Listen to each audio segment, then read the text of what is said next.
Alain Duhamel, Natacha Polony. Michel Sardou vient d'arriver. Michel Sardou qui s'installe. Bonsoir Michel. Bonsoir Natacha, bonsoir, on s'est déjà vu dans la loge. On a mis la Marseillaise pour votre entrée. C'est une institution qu'on reçoit. Ah oh, quand même. Tour Eiffel des chanteurs. Je charriais pas quand même. Si, inoxydable. La France, monsieur, la France en chanson. La France en chanson, oui d'accord. On était en train de parler des retraites. Vous avez réglé la question puisque vous remontez sur scène. Oui. Mais puisqu'il y a Alain Duhamel avec nous, Alain, Michel Sardou, une chanson préférée forcément? Non, parce que j'en ai 3 en tout cas. 3? Ouais. Il y a les Ricains. J'étais à fond pour cette chanson qui à l'époque faisait vraiment... ça coupait la France en deux. Ça a été censuré d'ailleurs. Oui, oui. Et puis, Par le pouvoir gaulliste. Par De Gaulle. Et sanctionné, oui. Ça, c'était bon. Donc, j'aime beaucoup celle-là. J'aime beaucoup Le France. À l'époque, tout le monde pleurait. Le France était le plus beau paquebot du monde, qu'on avait des armées, etc., etc. Bon, c'était aussi une forme de patriotisme. Et puis... j'espère que je n'écorche pas le nom, parce que je sais que c'est toujours désagréable quand on écorche le nom d'une chanson. Le vieux couple. Non. Les vieux mariés. Les vieux mariés. Voilà, alors ça, je me le rappelle d'autant mieux que pour le 50e anniversaire de mon mariage, je avez demandé passé qu'on le passe. D'accord, très bien. Une très jolie chanson, je l'aime beaucoup. Oui, c'est une très jolie C'est chanson. l'histoire des parents de Pierre Delanoë. Ah, Il m'avait Votre raconté parolier. la vie, parce que... J'ai pas le temps là de parler. Si, allez-y, vous avez le temps. Parce qu'il était contre cette chanson de Brel qui disait l'horloge au salon, qui dit oui, qui dit non, qui dit je veux non. Il trouvait ça un peu déprimant pour des gens vieux, pour des vieux couples. Alors il m'a dit, je voudrais qu'on fasse une chanson, je vais te raconter l'histoire de mes parents. Et j'ai réécrit l'histoire de ses parents à la maison. Voilà. On vient de marier le dernier. Voilà, ils partent en croisière, enfin, ils ont une vie, j'allais dire encore vivante, encore amoureuse, presque. Et Natacha Polony, une chanson de Michel Sardou? Écoutez, moi j'ai grandi au fur et à mesure des chansons de Michel Sardou, donc je les connais parce qu'elles ont accompagné ma vie. Mais c'est vrai que, tout simplement, comme beaucoup de Français, les lacs du Connemara, vous savez, quand vous êtes en voiture avec les enfants et qu'ils commencent à s'agiter, vous leur mettez ça, et ils sont très jeunes, mais ils adorent. Surtout, elle dure plus de 7 minutes. Mais c'est fabuleux. 7 minutes, C'est le moment où ils mettent des coups de pied dans les dossiers C'est un monument historique, cette chanson. Et ça raconte une part de la France et des émotions qu'on peut partager ensemble. Vous êtes très gentil. Mais Michel, vous restez avec nous, vous êtes notre invité exceptionnel dans BFM Story. On a pas mal de questions à vous poser sur votre retour sur scène à partir du mois Oui, c'est le d'octobre. principal. Me gonflez pas avec la politique, C'est pas notre les genre. machins. Si. Hier, je vous ai écouté. Tous les deux, vous étiez en train de vous engueuler, Truchot, à propos de je sais pas quoi. Comme toujours. La retraite, parce que personne n'a rien compris. Faut être honnête. tiens, Faut peut-être être vous l'avez honnête. compris, vous Vous l'avez non compris. plus, moi non plus, vous non plus. Vous Si, compris, Duhamel, il la comprend retraite. tout. très très bien. Très très bien. Ah bah vous, c'est bien. C'est non, rapide. Il vous fera un petit résumé quand on Oui. passera là, il va le faire vite fait. Allez, À Michel tout de Sardou est suite. avec nous dans BFM Story. Jusqu'à 19h. Il est l'invité exceptionnel de BFM TV et de BFM Story en direct jusqu'à 19h. C'est Michel Sardou qui est avec nous, le nom en lettres rouges juste derrière Olivier et moi, parce que vous remontez sur scène le 3 octobre Oui. à Rouen, ce sera la première date. Je me souviens d'un adieu. Qu'est-ce qui vous prend? Pourquoi pas rester peinard, chez vous, tranquille, voyager, vous occuper de vos petits-enfants? Vous êtes marié? Oui. Moi aussi. Et alors? Ben alors, ma femme m'a dit un truc assez vrai. D'ailleurs, elle me dit, si tu t'arrêtes définitivement, tu vas t'ennuyer et tu vas regretter les grands moments, Ouais. le public en fait. Parce que j'ai la chance d'avoir un public qui m'aime bien, qui connaît mes chansons, qui me connaît moi un peu, et qui m'accueille à chaque fois avec beaucoup de chaleur, beaucoup de... Et je l'ai vu d'ailleurs, je voyais la pub à la télé, ce qui m'a fait plaisir. Je l'ai remarqué en allant voir la petite comédie musicale qui s'appelle Je vais t'aimer, dans laquelle, je vous assure, je n'y suis pour rien, sinon qu'ils se servent de mes chansons. Et au début, j'étais surpris parce que j'ai dit, moi, mes chansons, elles sautent du coq à l'âne. Ce sont les chansons d'amour, ce sont les chansons un peu engagées. Et ça cartonne, ça marche, hein, jusqu'en Mais ça 2024, marche ils très sont en bien, tournée, mais ça hein. marche très bien. Et je vais écouter. Et c'est la première fois que j'écoute mes chansons assis dans la salle avec un public. J'étais caché, bien sûr, ils ne me voyaient pas vraiment, parce que je ne voulais pas les déranger. Mais c'est de voir la réaction du public sur certaines chansons. Parce que moi, je ne m'écoute jamais. Une fois que j'ai fini le studio, que j'ai choisi le titre qu'on prend, la bande qu'on prend, j'oublie et j'écoute pas mes disques. Ah, vous ne réécoutez jamais vos Jamais. chansons? Et je ne me vois jamais à la télévision. Ouais. Donc je connais pas les réactions. Et d'avoir à côté de moi une dame ou un monsieur, je ne sais plus, peu importe d'ailleurs, un public qui a tous les âges. Ça va du bambin au grand-père, quoi, bon. Et c'est marrant de voir la réaction sur les chansons. Ah bah tiens, celle-là, il la met plus, celle-là, il la fait plus. Ils connaissent tout, les gens, donc ça m'a fait un drôle d'effet, ça m'a ému. Il y a 200 000 billets vendus déjà. Ah oui, Vous avez annoncé... on est plein pour la première partie de la tournée. Justement, c'est ça qui est dingue, parce que la dernière tournée, c'était il y a 5 ans. Vous aviez dit, c'est terminé. Là, un peu la surprise générale, vous annoncez que vous repartez en tournée, et le public est tout de suite là. Mais j'ai jamais vu ça.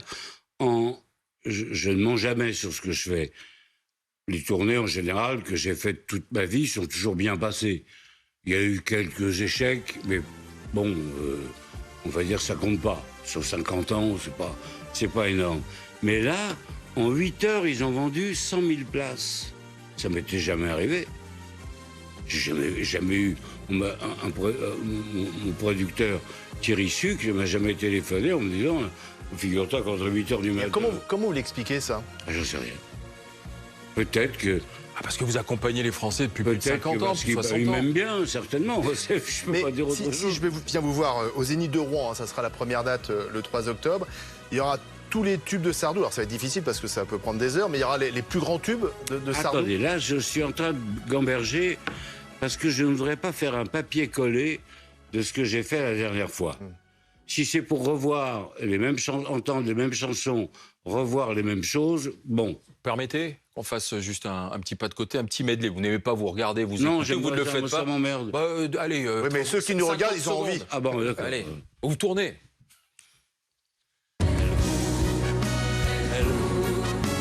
maladie d'amour dans le cœur des enfants de 7 à 77 ans. Je vais t'aimer comme personne n'a osé t'aimer. Je vais t'aimer comme j'aurais tellement aimé être aimé. Je vais t'aimer. Je vais t'aimer. Quand on est fin bourré, on se tire débordé sur la 42e. On rigole et on danse comme à Saint-Paul-de-Vence jusqu'à la 50e.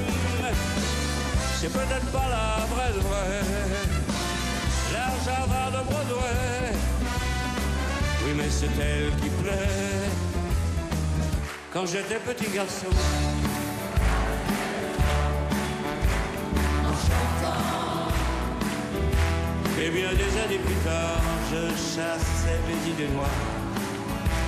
En chantant, n'appelez plus jamais France. La France, elle m'a laissé tomber.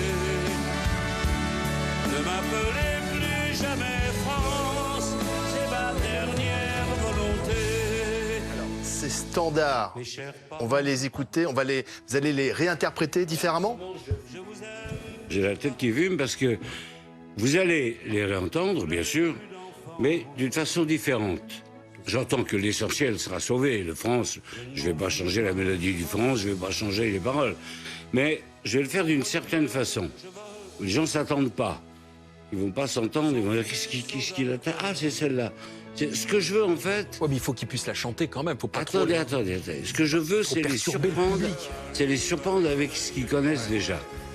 Alors, on va prendre le Connemara, par exemple. Puisque Natacha, tout à l'heure, le disait, les enfants le chantent dans la voiture, tout le monde le connaît. Si je fais la même intro, il va dire qu'il va chanter le Connemara. Très bien. Là, je vais leur faire un truc qu'ils n'ont jamais vu. Ah. On a inventé un système, je crois qu'on ne l'a jamais vu en France. Peut-être ailleurs, je ne suis pas sûr même. Et là, vous allez c'est-à-dire plein de rigueur. Mais un système, c'est-à-dire sur les intros, sur les intros, sur la façon d'orchestrer, sur la façon d'habiller la chanson, de la mettre en scène. Il y aura un orchestre, un grand orchestre sur scène. Il y aura un grand orchestre de 20. Ouais. Mais ça veut dire qu'en fait, vous avez peur aussi, vous, de vous lasser à chanter toujours les mêmes chansons? Pas du tout, mais je me suis dit, si je reviens pour refaire la même chose qu'il y a 5 ans ou 6 ans, je ne sais pas quand j'ai dit au revoir, bon, ils vont voir le même qu'on voit là. Ça, ils en auront ras le bol. Quand on remonte sur scène, je peux donner votre âge? Bien sûr. Vous aurez 76 ans. Le 26. Le 26, c'est la semaine prochaine, votre anniversaire. Oui. Bon. Quand on remonte sur scène à 76 ans, est-ce qu'il faut s'entraîner? Est-ce qu'il faut reprendre des Oui. cours de chant? Est-ce qu'il faut Je retravailler vais la être très la voix? honnête avec tout le monde. Oui. Le contrut du France ou du Connemara, je ne le ferai plus.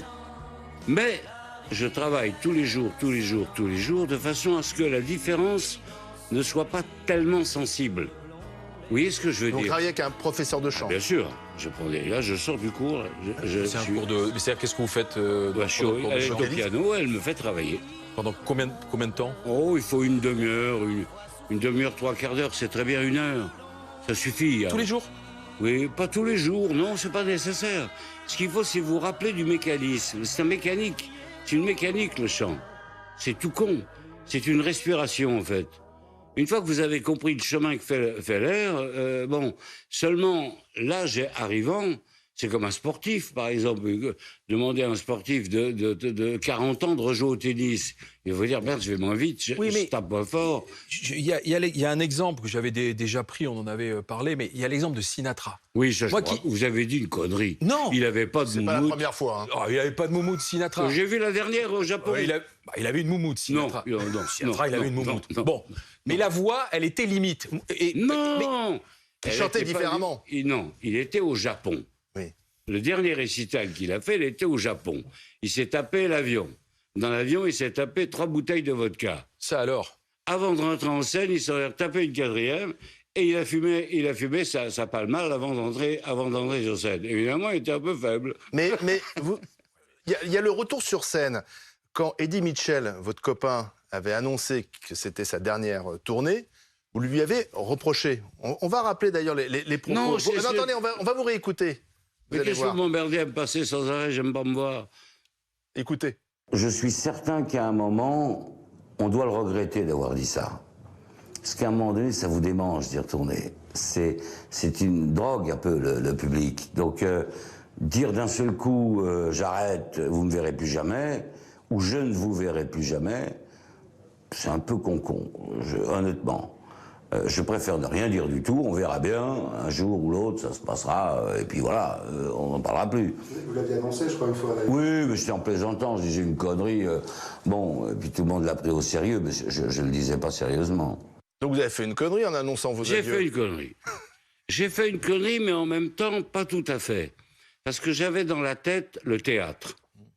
J'avais envie de revenir au théâtre. Les gens ignorent que j'ai commencé par ça. Et je me suis dit, tiens, ça me ferait plaisir de remonter sur une scène de théâtre, de jouer un personnage, d'être la voix d'un auteur, Bon, je suis remonté au théâtre. Très bien, le théâtre. Je ne me suis pas ennuyé du tout, mais c'est pas du tout le même public. C'est pas du tout le même accueil. C'est pas du tout la même sensation que vous avez. La différence, si vous voulez, le public de théâtre vient écouter une pièce qu'il ne connaît pas. Donc, il écoute une histoire. Très bien. Vous êtes bon, vous n'êtes pas bon, il vous aime pas, c'est autre chose. Bon. Tandis que nous, ils viennent voir ce qu'ils connaissent déjà. Donc, il faut leur rentrer dedans pour en plus les emballer sur ce qu'ils s'attendent à voir. C'est une autre démarche. En fait, dans la musique, le public est un partenaire, il n'est pas un spectateur. D'ailleurs, cette fois-ci, vous verrez, enfin, si vous venez, vous verrez, je fais en sorte, c'est Rouvet Rollis qui fait ça, parce que c'est lui le spécialiste de l'éclairage, il va incorporer dans l'éclairage le public. Le public est un partenaire, il n'est plus seulement... Il n'est pas seulement un type assis. Et vous dites aussi que le public, c'est une drogue. Oui, mais ça, c'est une expression. Ouais, mais... Bon, je dis j'ai ça au vieux parce que, cela dit, il m'a dit un truc très vrai. On a dîné ensemble il n'y a pas longtemps avec Eddie. Il m'a dit, tu vas voir, c'est vachement fatigant de recommencer. Non, mais c'est pour ça que je faisais allusion à Sinatra, pour que ce soit pas la tournée de trop, quoi, en fait. Oui, j'aurais pas dû, quoi. Oh, écoutez, si j'avais pas d'idée, si je faisais justement le copier-coller dont je vous parlais tout à l'heure, je vous dirais là... Et physiquement? Oh, physiquement, ça va. Parce que vous prenez des cours, vous exercez au chant, mais la voix est mais encore là. attendez, physiquement, qu'est-ce que vous faites pour vous entretenir, pour garder la forme? Rien. Oh, d'accord. Moi, je suis pas beau, là. Non, mais pour pas être malade, pour pas être enrhumé. Vous êtes parce parfait, que- Michel. Alors, Eddie Enrhumé. Mitchell, mais non, parce qu'Eddie Mitchell se souvient d'une tournée que vous aviez fait tous les deux enrhumés. Vous aviez chanté une fois enrhumé. Écoutez, on l'a eu au téléphone aujourd'hui. Mais je chante enrhumé Mais avec attendez, Eddie. oui, écoutez, Ouais, il est gonflé, écoutez, alors. Eddie. Ouais, tiens. Merde. Ma question, mon cher Michel, est la suivante. Te souviens-tu et aurais-tu envie de refaire ce fabuleux duo de chanteurs enrhumés sur scène dans tes prestations? Alors, visiblement, vous aviez fait un numéro de chanteurs enrhumés ensemble. Vous vous souvenez de ça? Mais lui, quand il chante pas, il grunge. Il marmonne. Il marmonne. C'est quoi, grunge? Je ne connaissais pas l'expression, une grunge. Je sais pas le grunge. Si, le grunge, c'était Nirvana. Faut pas Non, dire mais que ça par contre, marmonnait. la chose quoi. qu'il m'a dit quand on a dîné ensemble il n'y a pas longtemps, il y a quelques semaines, il me dit, tu vois, par contre, c'est chiant, c'est fatigant. Ça, c'est vrai. Ça veut dire quoi, c'est fatigant? Ça veut dire que physiquement, j'ai plus 30 ans. J'ai plus 40 ans non plus, j'ai plus 50 ans non plus. Donc la différence, évidemment, elle existe. Imaginez-vous, vous faites du sport, un sport, certainement, vous entretenez, vous faites quelque chose. À un moment donné, il y a des choses que vous ne pouvez plus faire. Moi, je courais à une époque, maintenant, je ne cours plus. Ça m'emmerde. J'ai plus envie, je suis plus motivé, j'ai plus... Mais tandis que la scène, vous n'avez pas besoin d'être motivé, vous rentrez. Ouais. De toute façon, la chaleur qu'il y a avec ce que je vais mettre dans ma folie de mise en scène, avec ce que je vais mettre sur le... Ça veut dire quoi, la folie de mise en Vous scène? allez voir la mise en scène que j'ai faite. C'est quelque chose. Là, vous rentrez dans un autre monde. C'est une autre planète, mon tour de chant. Hein. C'est plus du tout ce que vous avez vu il y a 5 ans. C'est plus du tout C'est le nouveau concert de Sardou. Pau, c'est un nouveau concert. Ouais. D'accord. C'est un nouveau concert avec de nouvelles idées. Alors, petite pause simplement pour passer en revue votre carrière. Ah, Non, mais attendez, non, mais pas en images, en chiffres. Oui. Avec Magali Chalet. Mais personne ne les connaît vraiment, les chiffres. ben, Vous justement. allez pouvoir rectifier ce que va donner Magali. Allez-y. Magali a les bons chiffres. Donc d'abord Michel Sardou, ce n'est pas seulement ça, écoutez. Brûlé au vent des landes de pierre, autour des lacs, c'est pour les vivants, un peu d'enfer, le Connemara. Donc Michel Sardou, c'est aussi 76 ans dans 8 jours, près de 60 ans de carrière, plus de 24 millions d'albums vendus en France, plus de 100 millions de disques vendus à travers le monde. Autre chiffre, 1970, son premier succès, la chanson Les Bals Populaires, plus de 500 000 exemplaires vendus. Et surtout, 1978, et la chanson Je vole, qui fait partie des 6 albums de Michel Sardou qui ont dépassé le million de ventes lors de leur sortie. Écoutez. Mes chers parents, je pars. Je vous aime, mais je pars. Vous n'aurez plus d'enfants ce soir. Je ne m'en fous. Oui, On va y revenir. on va y revenir. Autre chiffre, 21 semaines au top 50, un record en 1973 lors de la sortie de La Maladie d'amour. Et on continue avec 4 victoires de la musique, 4 pièces de théâtre. Et puis un chiffre qui illustre bien cette carrière, 100 000 billets vendus en seulement 8 heures pour sa nouvelle tournée qui débutera en octobre. Pas mal pour un chanteur de droite. Est-ce que c'est vrai, Michel Sardou est de droite? Eh bien, beaucoup le qualifient... c'est à moi la question. Oui, allez-y, bien sûr. Donc beaucoup le qualifient de droite, voire de réac à cause des paroles de ses chansons, notamment Les Ricains, La France, Je suis pour, ou encore Les Deux Écoles. À droite, il fait un carton dans l'opinion. Pendant très longtemps, la droite le plaçait systématiquement dans le top 10 des personnalités préférées, alors qu'à gauche, il n'entrait jamais dans le top 20. C'est d'ailleurs pour ça qu'il n'a jamais été une seule fois premier dans le top 5. Mais quand on regarde des enquêtes, eh bien, on voit que l'image de Michel Sardou commence à se lisser. Le clivage droite-gauche de ses fans tend à se réduire, et notamment grâce à sa prise de position lors des manifestations en faveur du mariage homosexuel, et également grâce à sa chanson Privilège. Voilà, Michel Sardou en chiffres et en qualificatif. Et tous les par Magali chiffres Chalet. sont bons. Il y a une chose qui m'étonne, c'est qu'ils disent 100 millions. C'est pas possible que ce soit un chiffre rond. 100 millions d'albums. Plus de 100. Plus de 100. Je pense, maintenant, je prétentieux ce que je dis, mais je pense que c'est plus que ça. Et ce qu'il y a de marrant, c'est que dans Je vole, qui a été un énorme succès, les gens n'ont pas compris. C'est en fait un enfant qui se suicide. Oui, bien sûr. Et j'ai fait ça parce que malheureusement, j'ai eu l'occasion d'être confronté à quelqu'un qui avait connu ce drame. Et je l'ai tourné comme s'il s'en allait de la maison, mais en fait, les gens ont compris ça. C'est un gosse qui se tire à la voiture. Bon, en fait, et dans la comédie musicale, je me retourne par là parce que je l'ai vu par là tout à l'heure. Dans la comédie musicale, ils mettent les parapluies et le cercueil. Oui. Ils l'ont compris, eux. Oui. Mais Michel Sardou, éditorialiste de la chanson française? Pas vraiment. Quand vous dites droite-gauche, j'étais très ami avec Mitterrand, qui m'a fait chevalier de la Légion d'honneur. C'est lui qui a...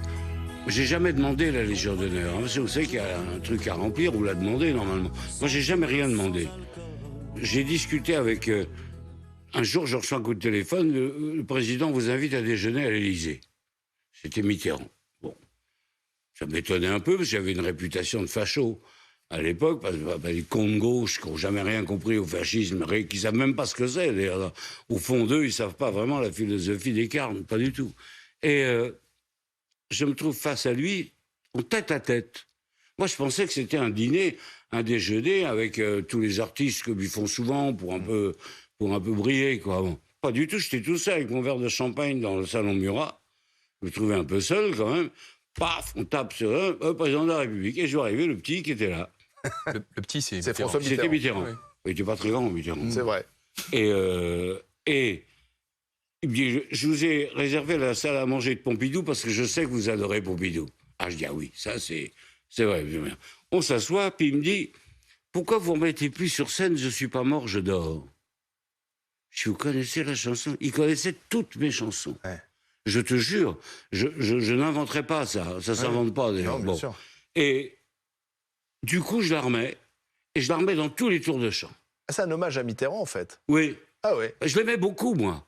Il était très intelligent, il est très fin, il aimait beaucoup les artistes. Je ne suis pas sûr que ses électeurs vous aimaient beaucoup à l'époque. Non, ces électeurs ne m'aimaient pas parce qu'il y avait des clichés.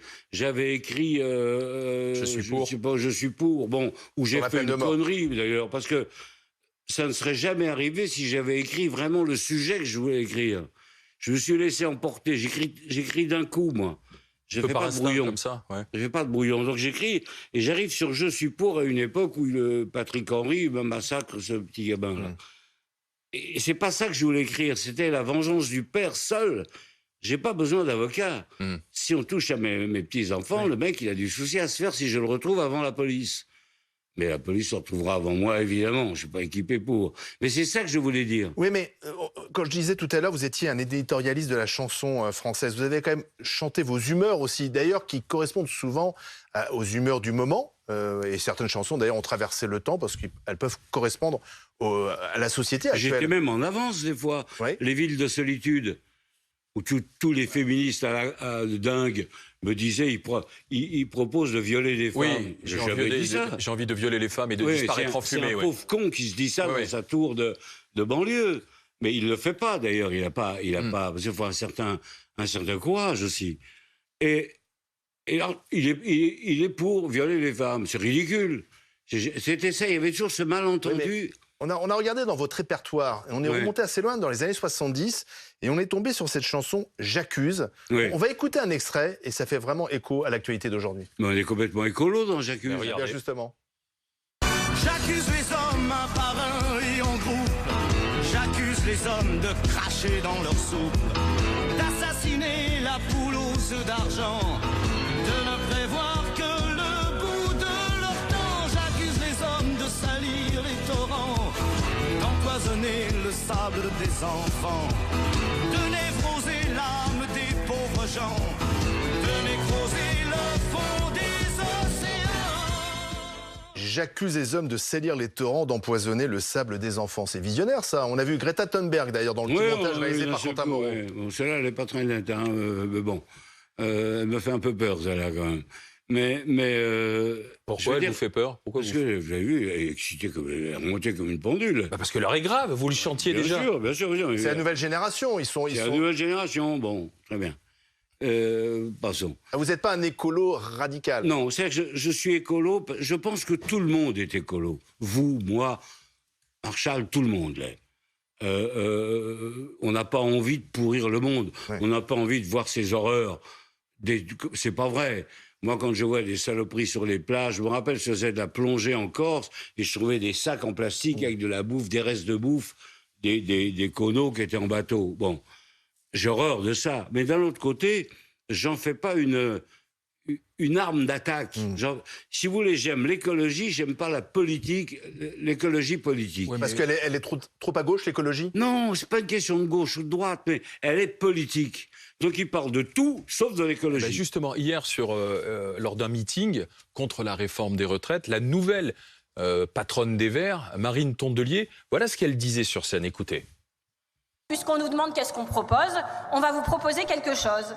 Nous revendiquons que nous ne voulons plus, en France, 2 milliardaires. Nous voulons une France sans milliardaires.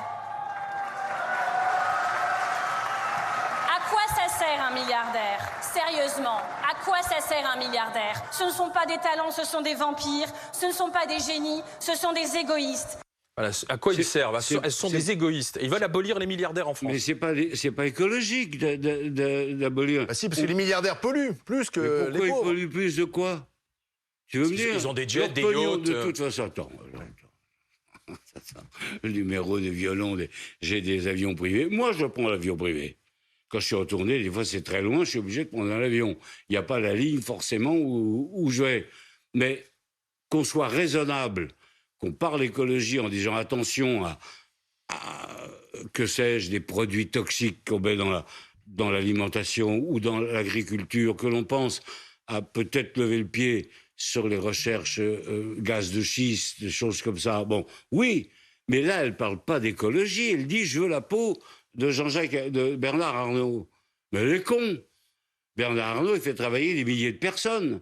S'il n'y a plus rien, vous savez ce que disent les Chinois, si on fait maigrir les gros, les maigres, ils meurent. C'est aussi con que ça. C'est pas le rôle de l'écologie, ce n'est pas d'attaquer les riches. Et les riches, qui est riche? Il y en a tellement que ça. En France, où ils se sont barrés, où il n'y en a plus des masses. Vous n'êtes jamais barré, vous? Vous n'êtes jamais barré? Ah non, jamais je le ferai. Jamais. Alors ça, je vous assure, j'ai été aux États-Unis, j'ai vécu 3 ans aux États-Unis, que j'ai déclaré en France. Toujours réglo avec les impôts? Attendez, puis j'ai fait une sacrée affaire. Pour répondre à l'écologique. Je déclare, donc, j'achète une maison, je la déclare comme maison secondaire. Un Français a le droit d'avoir sa maison secondaire où il veut, bon. Et où on lui vend. Et je déclare à mon impôt, à mon bureau d'impôt, que j'ai une maison secondaire à Miami, en Floride, à tel endroit, à Indian Creek, magnifique maison, piscine et tout. Là. Alors là l'écolo, il aurait pu gueuler. Mais je ne dépensais pas d'énergie. J'avais pas d'énergie, je faisais chier personne. Bon, mon bateau peut-être, un petit bateau. Et je reviens de France et je dis, j'ai vendu ma maison. Où j'avais fait une affaire, j'avais doublé le chiffre d'affaires. Mais comme j'avais déjà payé mes impôts en Amérique, j'avais pu aller payer en France. S'il y a un échange, je ne savais pas du tout ça. Donc j'ai gagné une fortune, parce qu'en Amérique c'est 5%, en France c'est 45%. C'est pas du tout le même truc. Voilà, pour en revenir à l'écologie. Mais vous êtes toujours resté en France. Et vous avez chanté les femmes avec cette chanson emblématique dans les années 80, Être une femme. On va se poser la question, est-ce que vous pourriez encore l'écrire, cette chanson? Mais bien sûr que je peux encore l'écrire.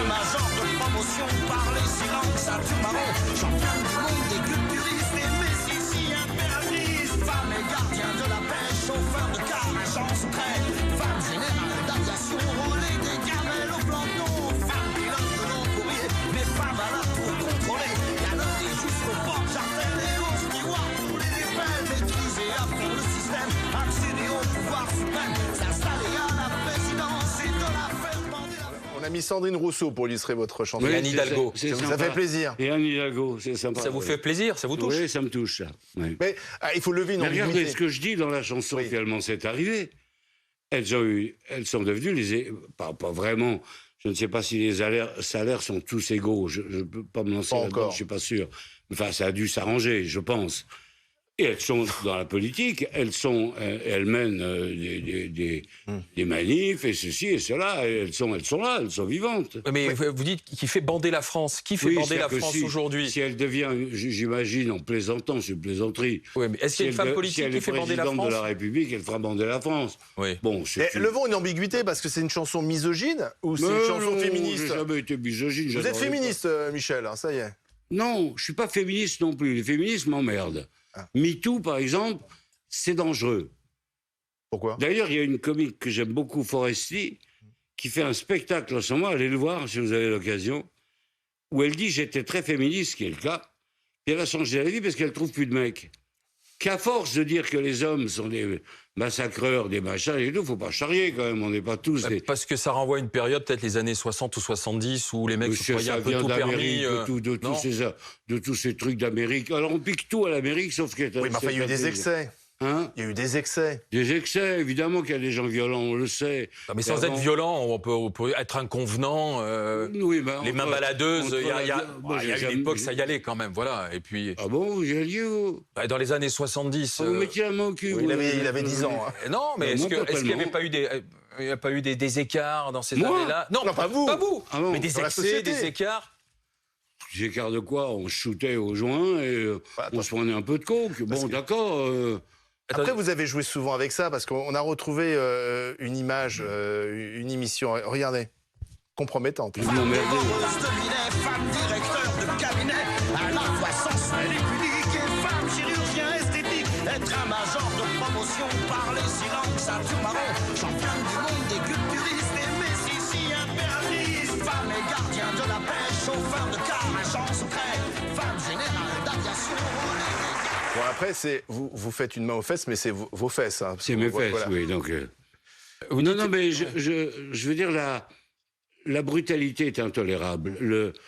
Mais d'un autre côté, ça devient maintenant tellement, il y a tellement de cas qu'on se dit c'est pas possible qu'il y ait autant d'hommes comme ça. C'est-à-dire, vous faites allusion à des noms ou des personnalités qui ont été jeté en pâture comme ça au grand public. Oui, c'est-à-dire que d'un seul coup, la culpabilité prime sur le... C'est la culpabilité médiatique, c'est le tribunal médiatique, c'est ça. Ça me déplaît un peu.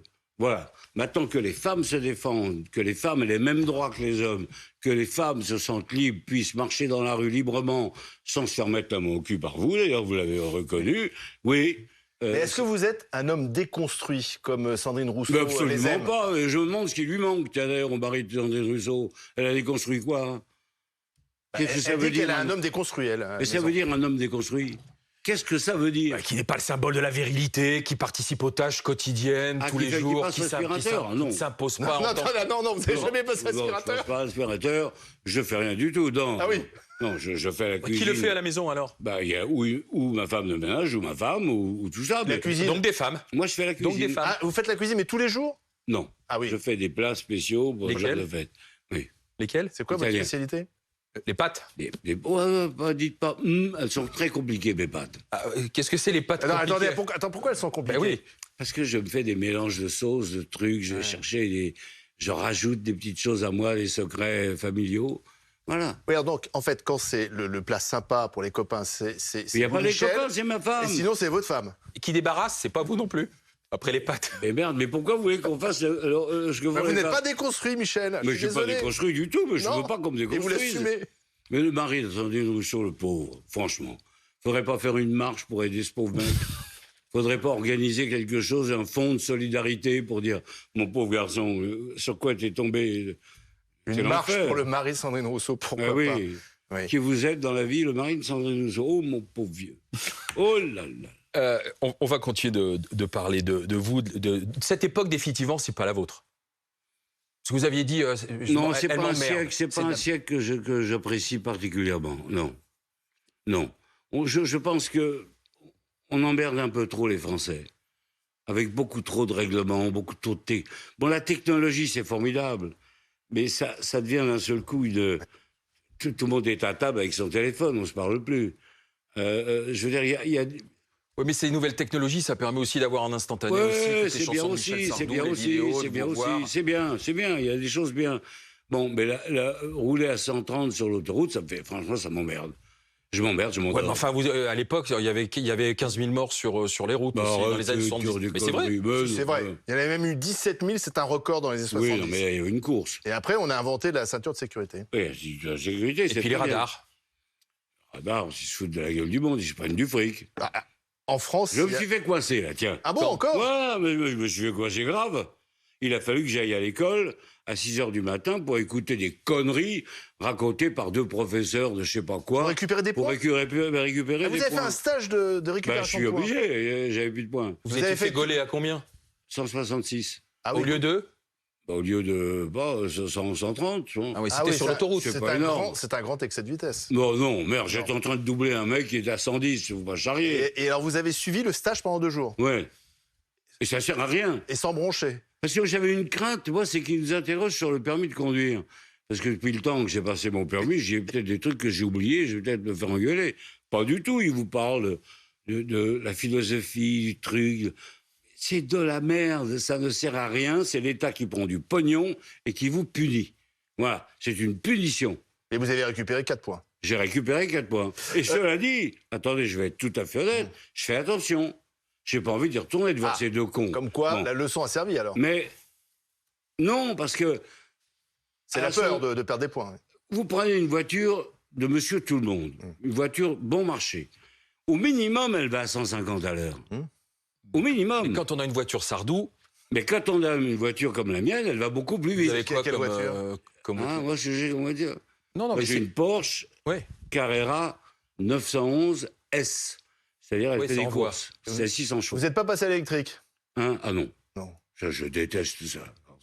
On n'entend plus le moteur de la Non, Porsche. non, Pardon, mais il y a des Porsche électriques. Oui, d'accord. Oui, la Taycan. Et puis il y aura aussi des avions électriques, puis on se cassera tous la gueule. Non. Alors, il y a une chose qui change pas en France, c'est les grèves, les mobilisations sociales, et c'est jour de grève demain. Oui.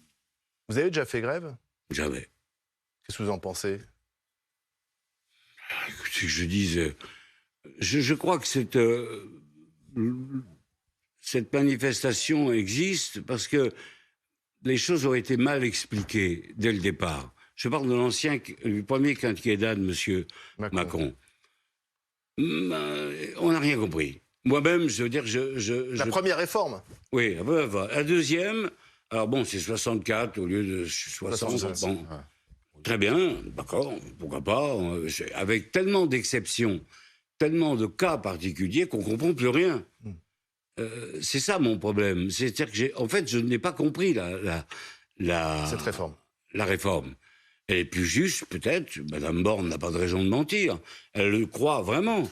Mais moi, personnellement, là, devant vous, je vous dis, j'ai rien compris. Mais vous avez voté Macron? Hein? Vous avez voté Emmanuel Macron? Oui, la dernière fois, oui. Les 2 tours? Ah bah oui. Ah bon? Vous auriez pu, au premier tour, faire un autre choix. À qui Mélenchon. Ah, Mélenchon, non. Je ne pas. Parce qu'il vous a répondu, parce qu'à l'époque, vous aviez dit, si Mélenchon gagne... S'il passe, je me tire. Je me tire, oui. Ouais, il vous a répondu, on va réécouter ce qu'il disait. Oui, il dit des conneries, de toute façon. Attendez. Bah écoutez, Mélenchon. Je vais lui dire, écoutez, faites pas ça, d'autant que ça sert à rien. Le système d'impôt universel que nous avons imaginé, vous pouvez aller même en enfer, je vous rattrape avec la note. Bon. Donc, monsieur Sardou, partez pas, restez, on vous aime trop et vous aimez trop votre pays. Rappelez-vous la phrase de Danton, on n'emmène pas sa patrie à la semelle de ses chaussures. Alors, on n'emmène pas la patrie à la Pensez, semaine. en fait, C'est Danton, c'est pas Mélenchon. Où il se trompe, c'est qu'il croit que je pars pour le pognon. Je m'en fous du pognon. J'ai toujours payé mes impôts, j'ai jamais gueulé parce que je payais 60% d'impôts. En tout, hein, je compte tout. Bon, je coulais, il m'en reste 40, avec les 40, je vis bien. Bon, il y a des gens qui vivent mal, c'est vrai. Il faut les reconnaître aussi, il faut les aider aussi. Mais je veux dire, d'un seul coup, on nous balance une réforme où personne ne comprend que dalle, ou comprend ce qu'il veut. C'est ça qui est pire. Il y a les uns qui veulent pas ça, les autres qui disent la pénibilité, pas la pénibilité. Bon, moi, c'est très pénible ce que je fais, moi.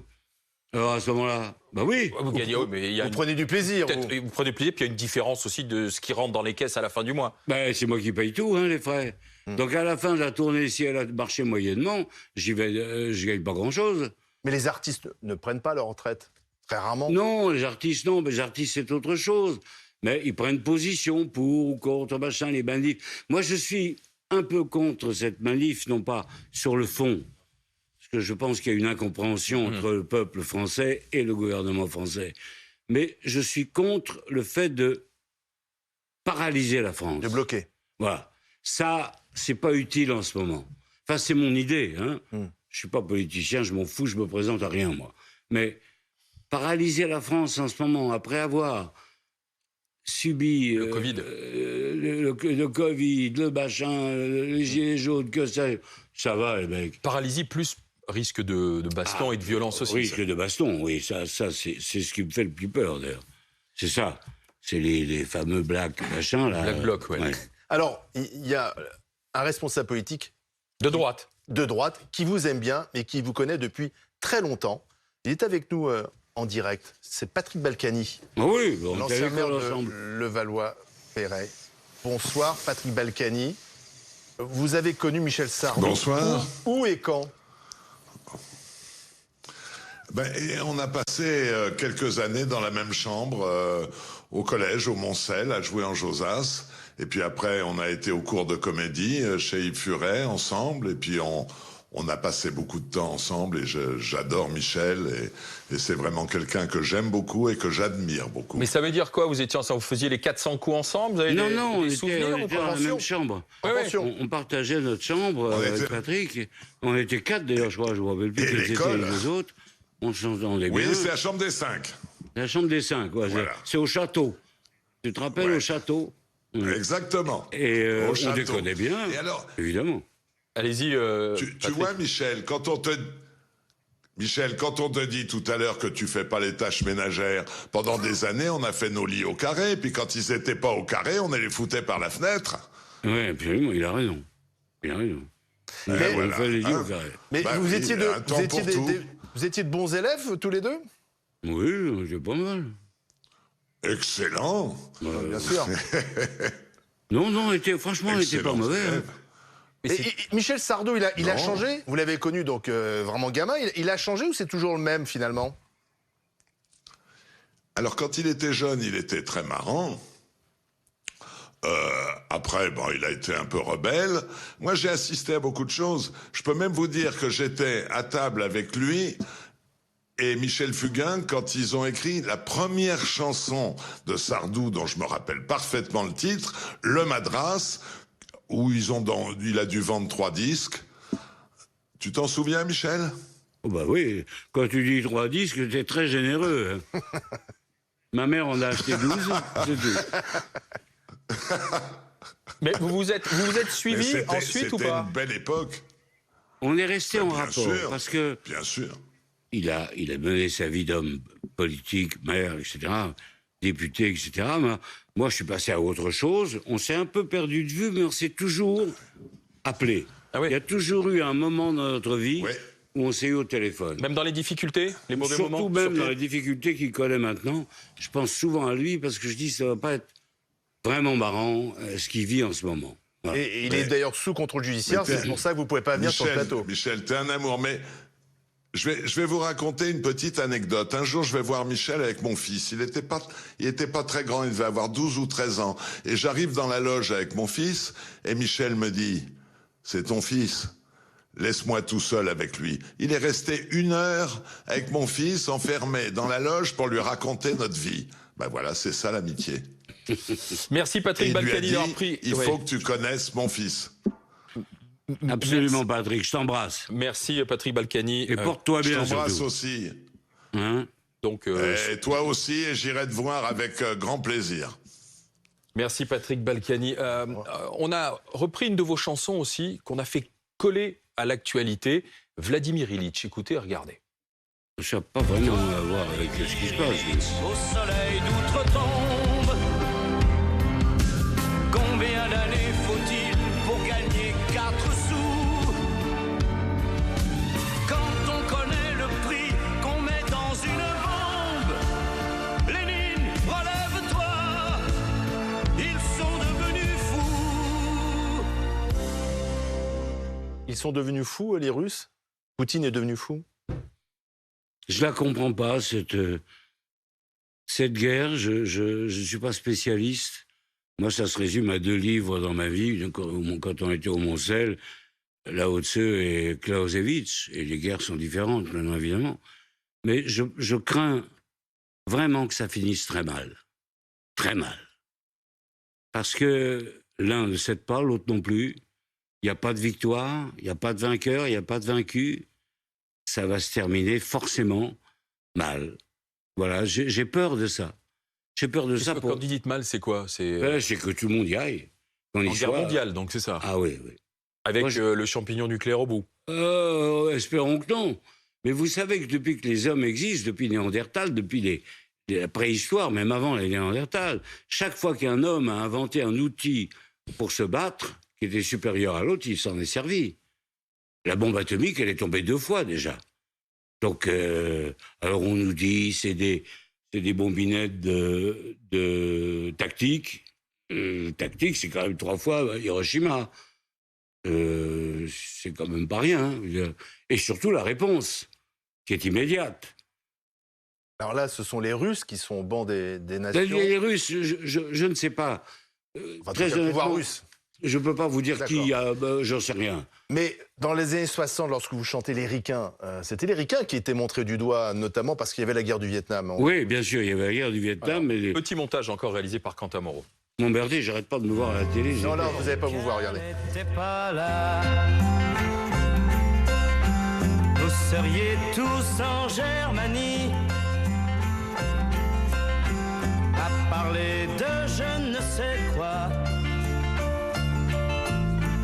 à saluer je ne sais qui.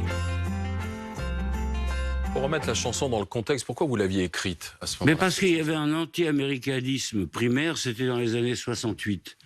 Il y avait vraiment un anti-américanisme idiot. C'était US Go Home qui était... Ouais, Il y avait la guerre du Vietnam. Et sur le toit de la Sorbonne flottait le drapeau Viet Cong. C'est un peu beaucoup quand même. J'ai la mémoire du ventre, moi. D'ailleurs, j'ai eu une expérience très émouvante. Il y a 2 ans, on fêtait le débarquement à Omaha Beach et on fêtait surtout, il y a eu un Français qui a débarqué avec les Américains. Et j'ai été là-bas, j'étais invité. Il y avait un petit groupe, c'était pas du tout un gala, un concert, rien. Il y avait un petit groupe de ces anciens qui avaient rampé sous les bombardements, sous les mitrailleuses. Alors on a parlé comme ça, on s'est marré, puis je leur ai chanté les Ricains. A cappella, pour leur dire merci les mecs. On s'était des très vieux monsieur. Mais ils ont eu des couilles, il fallait quand même... Moi j'ai vu la plage. Ils avaient 20 ans quand ils ont débarqué. Ouais. Ah ouais, ils étaient jeunes. Et je pense qu'on n'oublie pas ça. On leur doit quand même ça. Ouais. Parce que l'armée, machin, France Libre, tout ce que vous voulez... Vous avez écrit un gars venu de Géorgie qui se foutait pas mal de toi. Oui. Ouais. Mais parce que pour les Américains, c'est un peu la même chose en Ukraine. En Normandie. En Ukraine, c'est pareil. Ouais. Pour un Américain du Texas ou du Wisconsin, l'Ukraine, c'est où l'Ukraine? Ils savent pas. Mais à l'époque, la chanson a été censurée par le pouvoir gaulliste. Oui, parce que figurez-vous que je l'ignorais. Pour cause... Le général de Gaulle, à ce moment-là, décide de sortir de l'OTAN. Donc, supprime toutes les bases américaines qui étaient installées en France. Et moi, le jour même, je sors les Ricains. Immédiatement, vous avez toujours mis les pieds dans le plat, en fait, Michel. Oui, et il envoie un motard qui arrive à Europe numéro 1 et qui retire le disque. Terminé. Et du coup, ça a fait un triomphe. Parce que les gens se sont dit, putain, dans ce disque, il doit y avoir des trucs terribles. Il doit dire des choses terribles. Je disais que la vérité, je disais rien. Mais aujourd'hui, ça manque pas un peu quand même dans la chanson française des chanteurs qui disent ce qu'ils pensent, tout simplement, qui chantent un peu ce qu'ils ont dans les tripes. Bien sûr que ça existe. Ça existe encore? Mais oui. Les rappeurs, peut-être? Les rappeurs ou d'autres. L'important dans la chanson, c'est la sincérité. Soyez sincères, dites ce que vous voulez, vous pouvez vous gourer, c'est vrai. On a le droit de se tromper. On risque aussi ensuite de créer des polémiques, d'être trop clivant. Oui, on crée des polémiques. Mais avec les réseaux sociaux aujourd'hui... Mais qu'est-ce qui ne crée pas de polémique en ce moment? Vous avez Omar Sy qui fait un film sur les tirailleurs, qui a le malheur de dire qu'on a un peu oublié les anciens, ce qui n'est pas vrai. D'ailleurs, il se trompe, parce qu'on n'a pas oublié les tirailleurs. Mon père m'en parlait assez, d'ailleurs. Mais immédiatement, ça y est, la France entière se dresse sur ses ergots pour dire comment Marcy, qui dit quoi, il dit que... ça va. Les réseaux sociaux, vous y baladez un peu? Pas du tout, je suis même pas dessus. Non. Vous n'avez pas de compte Twitter, rien, Instagram? Rien du tout. Je vais vous dire, il y a des choses qui sont très intelligentes et il y a des choses qui sont très cons. Et méchants. Et méchants surtout. que j'aime pas, c'est la méchanceté de certains. La haine, parfois même. La haine, voilà. Quand vous dites quelque chose, c'est mal pris, c'est mal compris, ou c'est volontairement mal compris, et immédiatement, on vous tombe sur la gueule. Donc, ça m'intéresse pas. Est-ce que vous connaissez ChatGPT, l'intelligence artificielle? Non.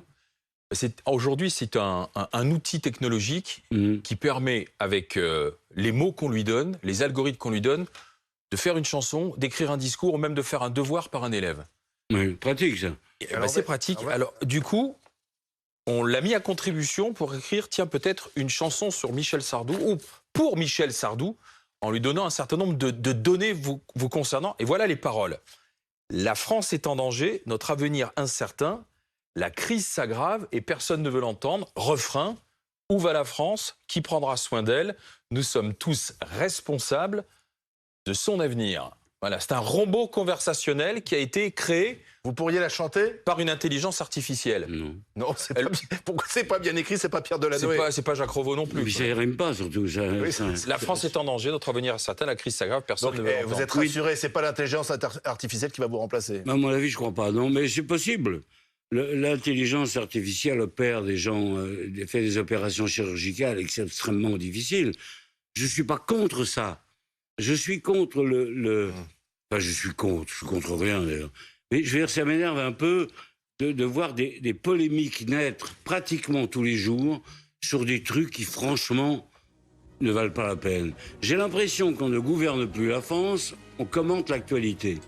Voilà. C'est les responsables politiques, c'est ça? Oui, bien sûr, pas vous.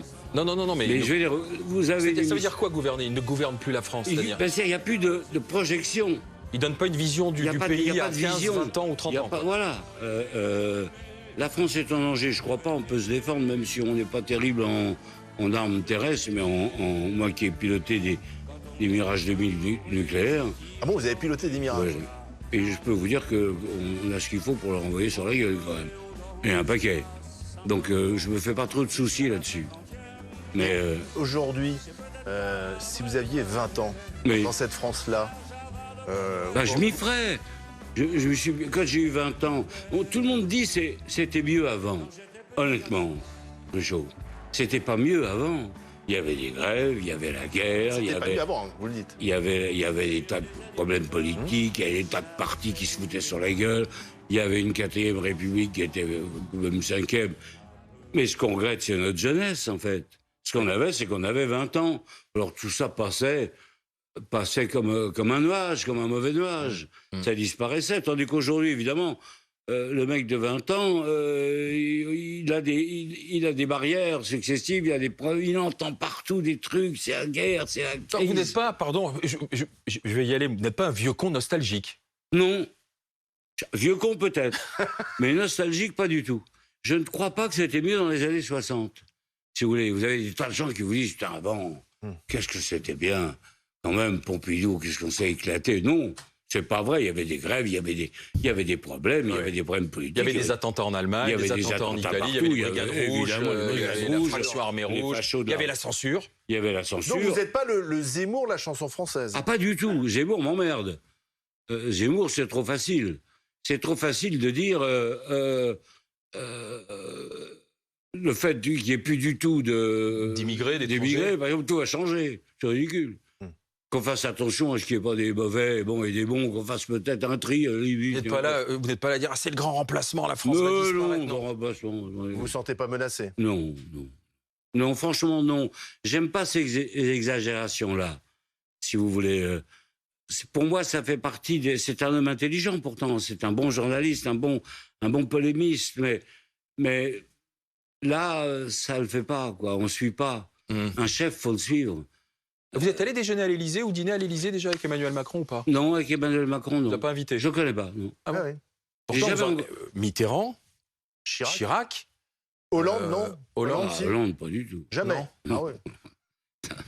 Et je crois que d'ailleurs c'est le seul à pas vous avoir décoré parce que il y a intérêt. Ah oui, vous auriez refusé. Non, on refuse pas. Jamais. Mitterrand m'avait dit une chose très jolie, parce que j'avais un ami, Guy Bedos, je peux en parler maintenant, il n'est plus là, qui avait refusé la Légion d'honneur. Et il m'a dit, il a tort, parce qu'en fait, c'est pas moi qui te la donne, c'est la France qui te dit merci. Et j'avais trouvé la formule très jolie. Alors, on a rencontré quelqu'un qui vous a décoré. Une ancienne ministre de la Culture. Ah, Roselyne. Elle a une Et question qui m'a pour vous. filé le Covid, en plus. Ah bon? C'est pas vrai. Ouais, j'étais Vous qu'un êtes sûr? contact. Bah oui, j'étais qu'un contact. Alors, elle a une question pour vous. Oui. Michel, on est follement heureux, et moi heureuse de vous retrouver. Je me souviens quand j'avais assisté à votre concert d'adieu à la scène musicale, avec les amis qui étaient là, on était allés vous embrasser dans votre loge et on se disait mais c'est pas possible, c'est pas la dernière fois qu'on le voit sur scène. Et là, vraiment, de vous retrouver, c'est un bonheur et je crois que c'est un bonheur pour tous les Français. Alors, j'ai une question un peu intime à vous poser. Si vous deviez me dédier une chanson de votre répertoire classique, vous choisiriez de m'offrir quelle chanson ? Ah, si vous deviez offrir une chanson à Roselyne Bachelot. J'ai compris. Laquelle? Et pas elle a des cerises sur son chapeau, la vieille. Non. Quand même pas. Non, c'est pas sympa. Quand même pas. Hein. Ah non. Ah, la Marshall. Non, non. Elle est très bien, Marshall, alors tu te lâches. Oui, non, non. Elle est très bien. Non, non. Je lui dirais être une femme. Parce qu'elle a passé les étapes, elle est devenue ministre. On peut critiquer toujours. Moi, j'ai trouvé plutôt bien. À la culture, elle a tombé malheureusement sur le Covid. Au moment du Covid, qu'est-ce que vous voulez qu'elle fasse? Elle a fait ce qu'elle a pu avec ce qu'elle avait. Donc c'est une femme que j'aspecte beaucoup et que je lui dédicacerai être une femme. Qu'est-ce que c'est que ça? C'est un cercueil, mon cercueil. C'est le cercueil de Michel. C'est un petit cercueil, mais c'est l'œuvre complète. C'est pire que ça. Il y a même des chansons que j'ai pas voulu qu'on mette sur des disques. C'est un sacré cadeau, ça. Ah, il y en a plein. Il y a des inédits. Il y a des inédits parce que quand on finit un enregistrement, il y en a certaines qui sautent. On fait une prise pour voir ce que ça donne. Ça nous plaît. C'est pas terrible. Hop, on la vire. C'est magnifique. Ils ont gardé comme objet, il est magnifique. Ils ont gardé les enregistrements de ces essais et ils les ont ressortis. Il y a La maladie d'amour dedans, je suppose. Oui, il y a les grands succès. Mais il y a par exemple, je me suis vu numéro 1 avec une chanson que j'avais complètement oubliée qui s'appelle Souris-moi. Je savais pas que j'avais fait une chanson qui s'appelait Souris-moi. Ah oui, on redécouvre, et vous-même, vous avez redécouvert des chansons. Et j'avais à l'époque certainement écarté cette chanson pour une raison quelconque. Vous savez, quand on est en studio, les décisions sont celle-là plutôt que celle-là. Enfin, c'est compliqué. Parfois, on se trompe. Et on se gourre. Puisqu'on va se quitter là, ça serait quand même bien de chanter un peu, non? Qui, moi non, quelques couplets de La maladie d'amour, par exemple. Quelques vers pour nous faire plaisir. Ça fait plaisir à notre direction. Ils sont tous en larmes en régie. Là. Surtout ces épigales. Elle court. La maladie d'amour dans le cœur des enfants de 7 à 77 ans. Bravo. Elle chante la rivière insolente qui unit dans son lit les cheveux blonds, les cheveux gris. Merci Michel. Vous avez pris la barbe? Non, je l'ai enlevé. Pas mal. Merci. C'est l'été en général. La tournée BFM à partir du 3 octobre. Première date, le Zénith de Rouen. Ensuite, c'est quand le lendemain? Et il y a des dates parisiennes en 2024, le 16 et le 17 mars à l'Arena La Défense. Avec une scène au centre. Ce sera la première fois que j'aurai une scène centrale. Et c'est presque complet, donc vous allez continuer derrière, je crois. Hein. Oui, après on fait une autre tournée. On prolonge la tournée. Eh bien, merci Michel Sardou, merci de nous offrir ce plaisir, merci d'être venu avec nous. C'est à moi, vous me faites une pub formidable. Il y a Yves Calvi qui est là, vous connaissez Yves Calvi? Ah bah 3D. Vous le... Je le connais en 3D même. Calvi 3D. Calvi 3D, il est là. Bonsoir Yves.